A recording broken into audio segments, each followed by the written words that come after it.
Cold air drifts across the Arkansas's timberline, the kind of air that carries sound farther than it should. And on certain nights when the wind bends through the pines, men swear they can still hear it. A single breath, a single footstep, a reminder that one man once reshaped an entire county's sense of fear. And the survivor accounts the few that exist describe something colder than desperation, something calculated. Something that moved with the patience of a man who'd already lived through the worst pain another man could inflict, and refused to endure it again. What kind of mind survives that? What kind of man turns the hunted into the hunter? And how did one quiet blacksmith become the most feared figure Arkansas had ever produced? Tonight, we follow the trail he left behind, one carved through silence, steel, and the men who underestimated him. If this kind of gritty, atmospheric history keeps you hooked, you're in the right place. Hit that like button, share this with a friend who loves dark frontier mysteries, and subscribe so you never miss the next deep dive. Your support helps us tell stories many tried to erase.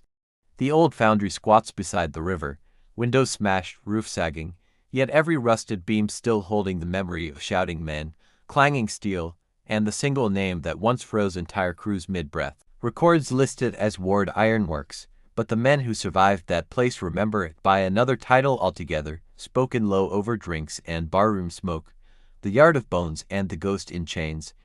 In winter, fog crawls off the river and seeps through the broken loading bays, wrapping every column and gantry hook. Men who patrol the ruins now claim the fog feels watched, like it's remembering faces. According to archived payroll ledgers, 300 laborers moved through that complex at its peak, all men, all marked by soot and iron dust. But amid the noise and sweat, one worker stood out by the way he said almost nothing. His name appears in faded ink. Malachi Ward. Height, 6'3". Build, heavy, previous work, deep shaft mining. Notes in the margin added later by a foreman's hand read simply, strong back, difficult eyes, dangerous if mishandled. Men who worked beside him remember the way he moved, every lift and swing of the sledge calculated, never wasted. He handled iron like someone reading a language the rest barely understood, watching bolts and beams as if listening. The foundry itself was less a workplace and more a machine built from brick and mail authority.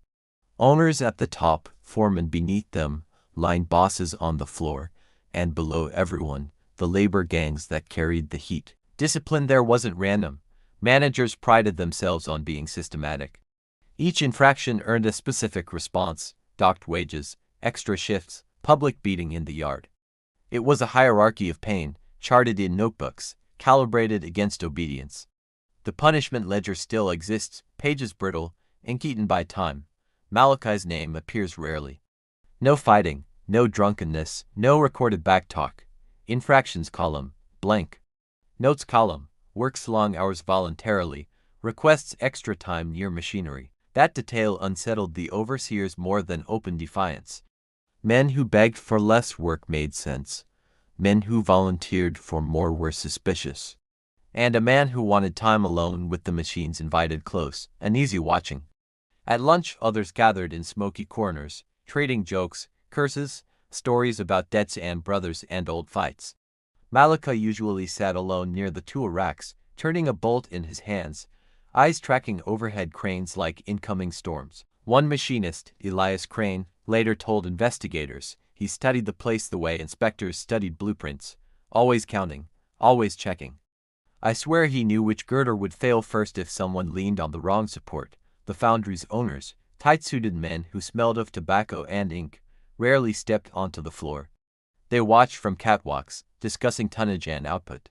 To them, the laborers were moving shadows, interchangeable backs. Malachi was just another shadow. But on the floor, his presence pressed on men's nerves. Some said his silence made the air feel heavier. Others admitted that standing next to him at the furnace, they felt safer, like nothing would collapse without him noticing first. Official records identify the turning point as Structural Incident 7. Men who survived don't use such clean words. To them, it was the day the ceiling came down, the afternoon when steel and fire tried to bury everyone. It started with a shudder in the overhead crane rail, subtle enough that most men ignored it, writing it off as another tremor. Malachi didn't. Witnesses recall him looking up, jaw tightening, hands pausing mid-swing, listening harder than anyone.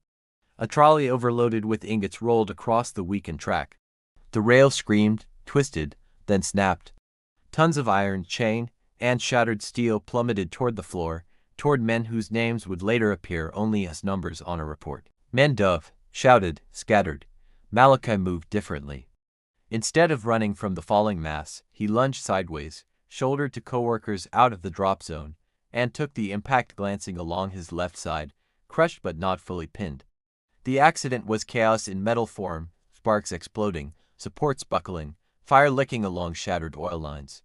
When the smoke cleared, 11 men were dead, 16 badly injured, and the rails still hung like a broken spine above the floor. Management's first instinct wasn't grief, it was defense. Meeting notes found in company archives prove it. Incident attributed to worker misuse of crane. Engineers who suggested faulty bolts were ignored. Compensation to victims' families was marked minimal, a void precedent. The dead were buried quickly, cheap pine boxes in a hillside cemetery, names chiseled without care. Men who attended say the wind off the ridge carried the sound of the foundry still hammering, indifferent, already demanding replacements. Malachi survived with cracked ribs and a shattered collarbone, but refused extended leave. Medical notes mention he returned to light duty early, insisting on working nights, inspecting beams and supports with a lantern, often alone when everyone else went home. Night guards reported seeing him tracing his fingers along rivets and weld seams, counting steps between columns, timing how long the boilers took to cool.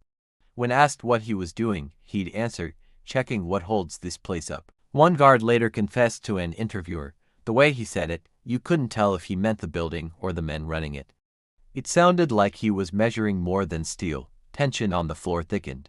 Overtime rose, safety inspections dropped, and orders from the owners came faster, angrier.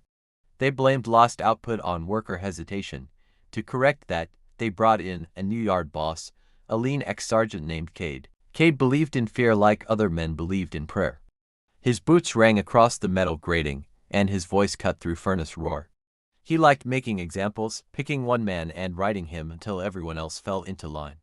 He chose Malachi early, not opally, not at first.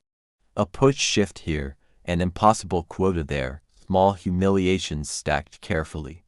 Men saw it, felt the pressure, and some muttered that Cade was testing how far a silent man could bend. Records show Malachi never raised a complaint, never signed a grievance. What changed wasn't his voice, it was his gaze. Witnesses describe his eyes moving less, no longer studying everything, instead fixing on a few key points: the crane rails, the gas lines, the boss's office windows. One evening, after another punishing double shift, Cade cornered a worker named Harlan near the cooling beds, accusing him of slowing production. Anger boiled fast. By the time others turned, Cade had Harlan by the collar, knuckles white, jaw clenched. Men froze. The foundry had rules, but Cade's temper outran them. Harlan's boots scraped uselessly on iron grating. That's when Malachi stepped between them, moving with the same inevitability as falling steel, his injured shoulder still bound beneath his shirt. He didn't shout. According to multiple statements, he simply said, "You're squeezing the wrong man." Something in his tone flat, controlled made Cade's grip loosen half an inch. It was enough for Harlan to stumble free, enough for new lines to be drawn. From that night, Cade's attention sharpened. Official memos mention insubordination from Ward, watch closely. Unofficially, guards noticed Cade lingering near Malachi's station, studying him with the look of a man thinking not about discipline, but removal. When the second accident happened, 3 weeks later, no one believed it was accident. A support chain for a slag bucket snapped, sending molten waste spilling short of a crowded walkway short, records show, by less than 2 meters. Investigators later learned someone had scored the chain links with a file, weakening them precisely. Whoever did it knew exactly how much metal to remove to cause a dramatic failure without mass casualties. It was sabotage's message, written in steel. Men started whispering that the foundry itself had chosen a side. Tools disappeared and reappeared near critical joints. Bolts came loose that had been tight the day before. No one saw Malachi tamper with anything, but he always seemed nearest the failure points. Production faltered. Owners demanded answers. Cade responded with sweeps, searches, and dawn-line inspections where men stood shivering while lockers were overturned. Nothing was found that could be proven. All anyone could see was a growing fracture between one silent worker and the man paid to control him. In the last entry where his name appears, the company ledger notes, "Ward absent, presumed left town, recommend blacklisting," but the city's dock records show no tickets purchased, no train boarded under his name.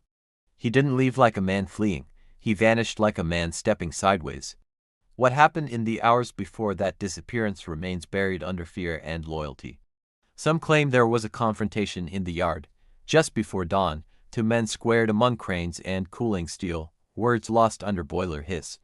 Others only remember the silence that followed. When the sun rose, Cade's office window was shattered inward, papers scattered across the floor like surrendered flags. His coat still hung on the back of his chair. His pistol lay on the desk, untouched, a mute failure of authority. The only trace left behind was a set of boot prints leading from the office to the main floor, then disappearing near the crane controls. After that, nothing. No departure record, no body, just a long, unbroken silence and a growing legend about a man who learned exactly how much force was required to make giants of iron kneel. The freight yard wakes before sunrise, steel groaning as engines cough to life, breath from exhausted men rising in thin columns. Every morning feels borrowed, like the whole place trembles under weight it can't admit aloud. Locomotives idle along track 9, their massive frames sweating steam into cold air. Men move between them carrying wrenches and torches, boots striking gravel with rhythms that mark exhaustion more than discipline, each step heavy with old grudges. According to shift logs, nearly 80 men worked that yard, all hardened by long winters and longer tempers. Among them was a crane operator named Rourke, known for shoulders like stone and a laugh that rarely reached his eyes. Rourke ran the East End hoist, one of the few machines capable of lifting derailed engines back onto steel. His control cage sat 20 feet above ground, giving him a view of everything unfolding under the yard's gray canopy. Men respected him, not for kindness, but for precision.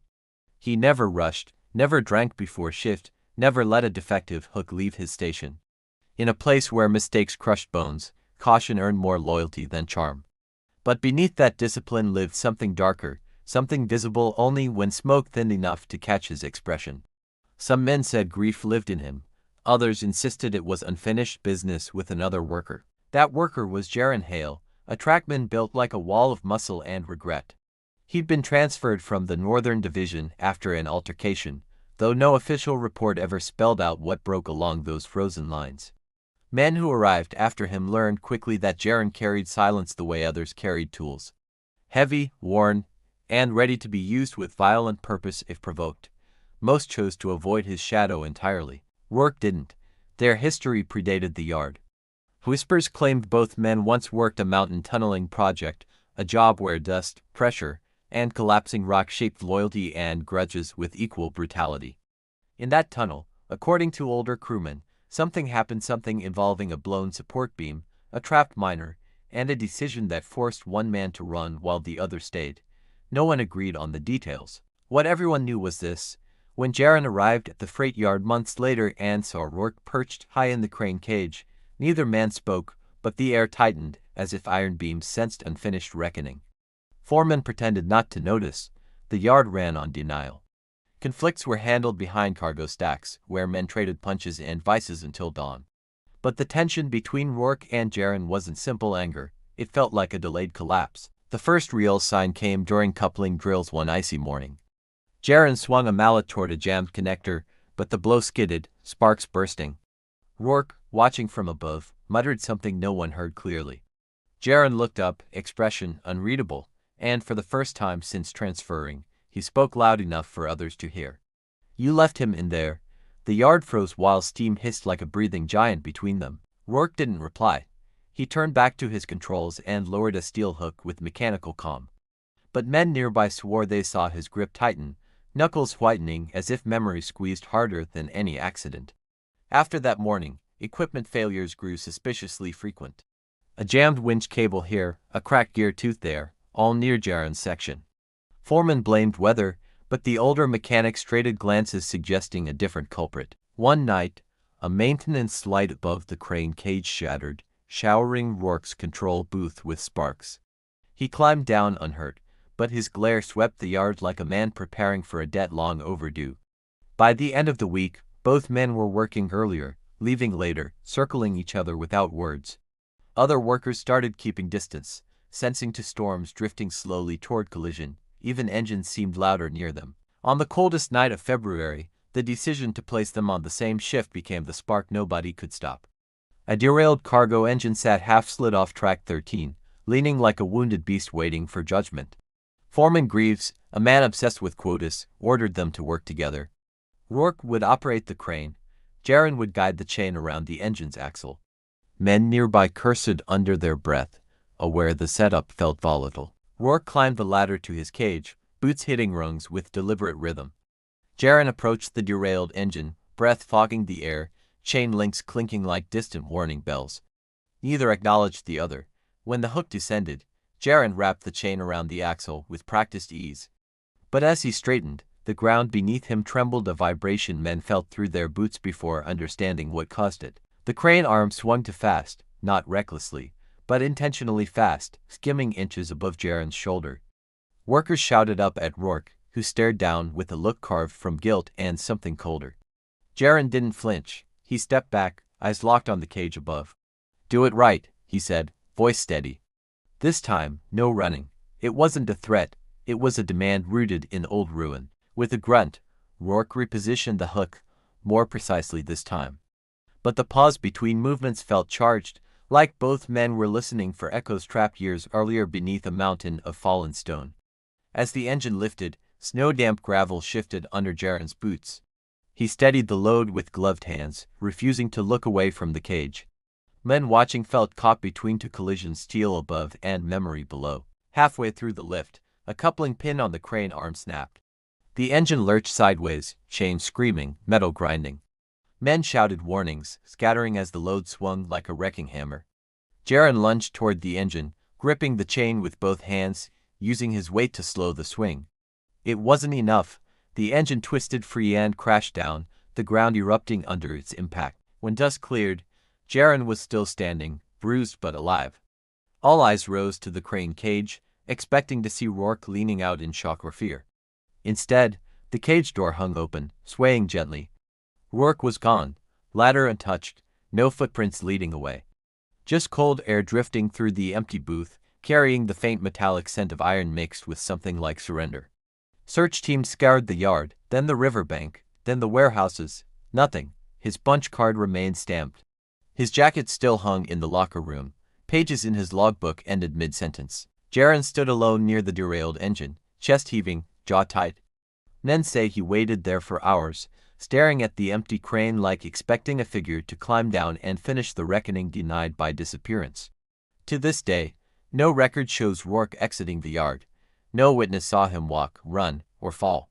All that remains is a silent crane, an unspoken history between two men, and the feeling that some confrontations end not with victory or defeat, but with evaporation. Long after shifts ended, workers swore they heard footsteps above the steel rafters, slow, heavy, measured. And every winter night since, the wind that cuts through track 13 carries a sound like breath someone left unfinished. The old reservoir sits beyond the city's edge, a cracked basin of stone where men once trained, fought, and forged their pride. Now weeds fill the cracks, but stories cling like moisture trapped under heavy concrete. Decades ago, this place housed the city's rough water unit, an unofficial brotherhood of men trained for rescue, demolition, and disaster response. Their work was dangerous, their loyalty absolute, their rivalries legendary. Among them was a man named Karin Vale, known for a quiet intensity that made others straighten when he entered a room. He didn't speak often, but when he did, men listened like students. Karin had arrived from another district carrying scars across his shoulders, the kind earned from collapsing structures and hard decisions. The younger recruits studied those marks with the kind of respect given to living roadmaps of past battles. But every story has a counterweight, and his was Reed Terran, a demolition specialist with a grin that hid simmering resentment. He matched Karin in strength and exceeded him in volatility, a combination men treated with caution. Reed and Karin had history formed years earlier in a collapsed factory where both served as responders. Something happened there, something that made Reed avoid eye contact whenever Karin stepped near. Witnesses from that factory incident claimed they heard shouting beneath the rubble, one voice urging restraint while the other demanded immediate, reckless action. Only one detail was certain: a trapped worker didn't survive. After that, Reed nursed a bitterness that deepened with every shared assignment. When Karin transferred to the reservoir training unit, Reed followed months later, pretending it was coincidence even though no one believed him. The reservoir's training drills required men to operate in pairs, trusting each other to handle pressure, danger, and split-second calls. Assigning Karin and Reed together was something supervisors avoided quietly. But schedules tighten, emergencies rise, and on one fog-heavy morning the pairing became unavoidable. A simulated structural collapse awaited them inside the reservoir, marked by twisted beams and thick construction dust. Supervisors watched from the rim as the two men stepped inside the hollow basin, each carrying a lantern and a length of heavy rope. Neither said a word, but the tension trailed them like shadows. Within minutes, they reached a steel frame designed to mimic broken supports. Karin examined it with patient thoroughness, while Reed tapped beams with his gloved knuckles, impatience leaking through every gesture. "You always take too long," Reed muttered, voice echoing. Karin didn't answer. Instead, he positioned wooden braces with careful hands, ensuring the frame wouldn't shift under their weight. Reed shoved past him, attaching the rope with quick, harsh movements. The beam groaned under uneven tension. Karin reached to correct it, but Reed slapped his hand away with unfiltered frustration. "You left him last time," Reed said, anger finally breaking surface. "You left him under that factory roof, and you walked out like nothing happened." Karin stepped back, lantern casting harsh light across his scarred shoulders. His reply came low, steady, shaped by memory. "I stayed longer than anyone. You were the one who ran." Silence expanded between them, thicker than dust clouds. Then the training structure shuddered, reacting to Reed's earlier force. Loose debris skittered down, landing between their boots like thrown coins. A support cracked. Reed instinctively moved aside, misjudging the stability of the platform. Karin grabbed his arm and yanked him clear as a crossbeam crashed where Reed had been standing. Breathing harsh, Reed stared at the splintered wood and dropped metal. The basin fell silent except for the distant churn of wind against concrete walls. Something inside Reed's anger wavered. Instead of gratitude, he stepped forward again, fists clenched, voice shaking. "Why didn't you drag him out? Why him and not me?" Karin's answer came slowly, burdened by weight he'd carried alone. "Because the roof gave one warning. You heard it but ignored it. I went after you first. By the time I reached him, it was too late." Reed staggered, truth striking harder than falling steel. Supervisors above sensed the shift but stayed silent, letting the two men confront what years of avoidance had twisted into bitterness. Wine swept through the hollow structure, rattling stray chains and scattering dust around their boots. Reed exhaled long, breaking tension that had settled in his shoulders for years. But the structure wasn't finished. A second crack echoed through the reservoir, deeper, heavier. Karin's eyes shot up to late. A rusted beam snapped overhead, falling straight toward them. Instinct overrode everything. Karin stepped between Reed and the falling metal, bracing with both forearms. He redirected the impact just enough to send the beam clattering sideways, grazing his ribs instead of crushing them. Reed grabbed Karin's arm, steadied him, and for the first time since their history began, gratitude replaced anger. "Why save me?" he asked, voice rough. Karin grunted through pain. "Because we're still men of the same unit, no matter what's buried between us." The supervisors finally descended, boots thudding as they reached the two men standing amid fractured supports. The basin smelled of dust, steel, and the weight of emotional debris shifted at last. Reed stepped forward, helping Karin across unstable ground. Men watching recognized the moment as something rare to wolves choosing to stand side by side instead of tearing each other apart. Later, as dusk settled, Reed visited the top of the reservoir alone. He placed a heavy bolt from the collapse beside the railing, a wordless symbol of the man they lost and the truth finally faced. Karin joined him silently, leaning against the cool concrete. No apologies were traded, no forgiveness spoken. Just two men breathing in cold air, their shared past no longer dragging them deeper.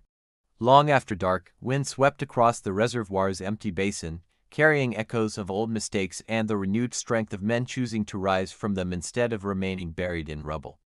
The abandoned limestone quarry lies miles from town, carved into the earth like an old wound left unstitched. Wine sweeps along its ridges, carrying gritty dust and memories men once tried burying under stone. Years ago, crews of hardened workers shaped these cliffs with hammers, drills, and stubborn resolve.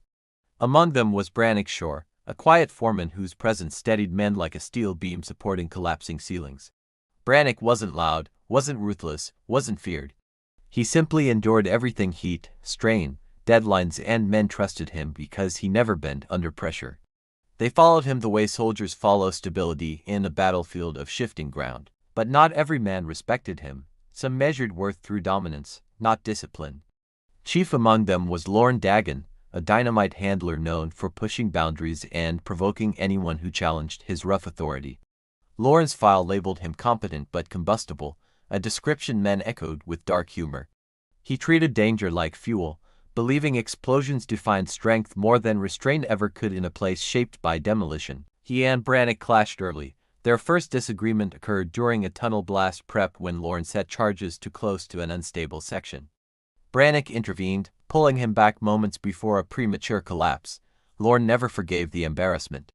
To him, Brannick's interference undermined pride, authority, and reputation. To Brannick, Lorne's recklessness threatened every man breathing inside that quarry's narrow lungs. Their conflict simmered for months. When the quarry entered its expansion phase, tension magnified. New shafts were cut deeper, air grew thinner, and structural groans echoed like old bones shifting. In that unstable environment, loyalty mattered more than skill. Brannick led the descent teams, guiding younger workers through tunnels. Lorne handled the explosives, drilling holes for charges with a casualness that unnerved cautious men watching powder dust settle on his gloves. One fog-draped morning, supervisors announced a risky detonation meant to widen the eastern cavern. Brannick studied the blueprints and saw potential collapse zones. Lorne declared the plan perfectly safe, brushing aside warnings with a smirk. The two argued in front of the entire crew. Brannick demanded reinforcement beams. Lorne insisted delays would cost bonuses. Steam rose between heated voices, and men sensed the quarry waiting, listening like a giant deciding whom to swallow first. Supervisors sided with speed over safety. Brannick, bound by orders, reluctantly agreed to monitor from within the cavern while Lorne managed ignition outside. The plan set both men on opposite ends of danger. Inside the cavern, Brannick guided for workers along marked paths, inspecting stress fractures illuminated by lantern glow. Dust hung thick, swirling around boots scraping stone. Every step echoed warning through the chasm's ribbed walls. Outside, Lorne arranged charges with practiced hands, humming a tune only he could tolerate.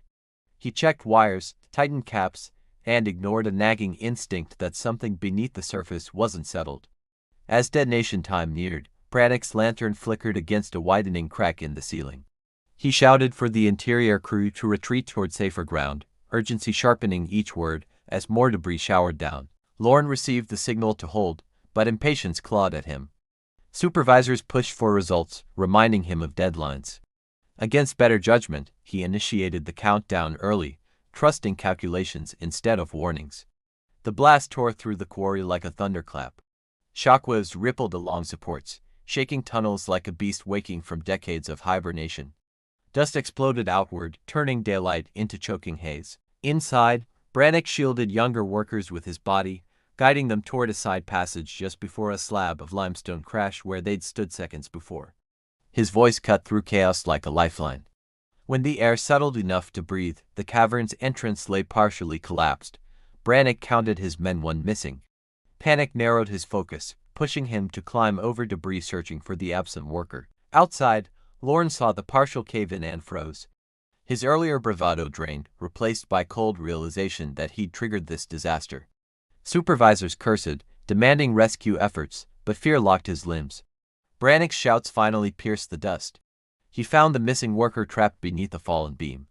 With brute strength and strategic leverage, he freed him, dragging him toward daylight as rocks rumbled overhead. Crewmen reached in, hauling both men out moments before the ceiling collapsed permanently. The ground shook with finality, sealing off the cavern they'd barely escaped. Silence followed, thick and accusing. Lorne met Brannick's gaze across the rubble. Regret, guilt, and stubborn pride twisted through his expression. He stepped forward, shoulders slumping, understanding the weight of nearly costing men their lives. Brannick didn't yell. He didn't strike or shame him. He simply said, "Precision saves lives. Impulse destroys them." His calm cut deeper than anger ever could, exposing truths Lorne had long avoided. Supervisors suspended Lorne pending investigation. But consequences mattered less than the shift inside him. That day required something fundamental: humility replacing arrogance, responsibility replacing reckless instinct. Weeks later, Lorne returned to the quarry under stricter oversight. Men watched as he approached Brannock, standing on the same ridge overlooking the sealed cavern. No apology was spoken, but respect finally bridged the distance. The quarry eventually closed, machinery removed, tunnels flooded. But older workers still gather at nearby taverns, sharing stories of that blast and the two men shaped by it, one grounded by discipline, the other remade by consequence. Wine still whispers through the empty basin. Some say it carries echoes of those moments when pride nearly shattered lives and leadership quietly saved them, leaving behind a legacy carved not by stone, but by choices.